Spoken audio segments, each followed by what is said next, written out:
আমি রাজি। তো সে দেখালো ওই যে নদীর পাড়ে যে দেখো অনেক পাথর পড়ে আছে, ছোট ছোট অনেক পাথর পড়ে আছে, এর ভিতরে একটা পরশ পাথর আছে, তোমাকে এটা খুঁজে বের করে নিতে হবে।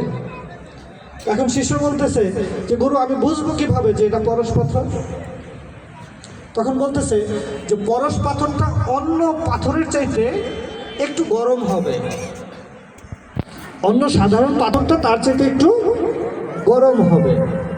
ওকে, কথা অনুযায়ী শিষ্য নদীর পাড়ে চলে গেল, যে এখন হাতে নিচ্ছে, কিছুক্ষণ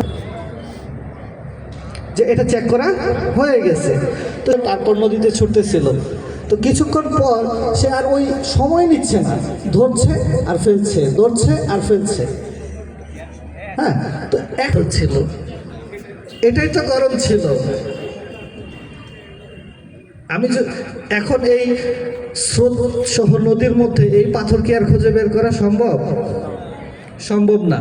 আসলে এটা হচ্ছে গল্প, আসলে বাস্তবে এরকম কোনো পরশ পাথর নাই, আছে নাই, কিন্তু বাস্তবে একটা জিনিস আছে, সেটা হচ্ছে অপরচুনিটি, সুযোগ। আমাদের প্রত্যেকটা মানুষের লাইফে সুযোগ আসবেই, কারণ আল্লাহ তাআলা কারো উপর অবিচার করেন না।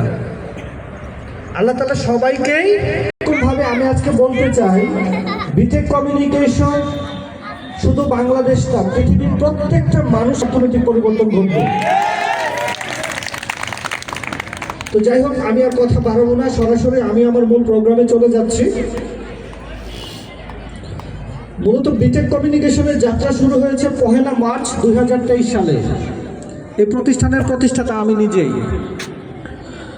তো বাংলাদেশের প্রেক্ষাপটে যে কোনো একটা কোম্পানি স্টার্ট করতে হলে বা একটা কার্যক্রম পরিচালনা করতে হলে প্রথমে কিছু আইনগত বৈধ, গভর্নমেন্টের রুলস মেনে গভর্নমেন্টকে ট্যাক্স প্রদান করার মাধ্যমে বৈধভাবে বিজনেস করছে, তার কি হচ্ছে এগুলো।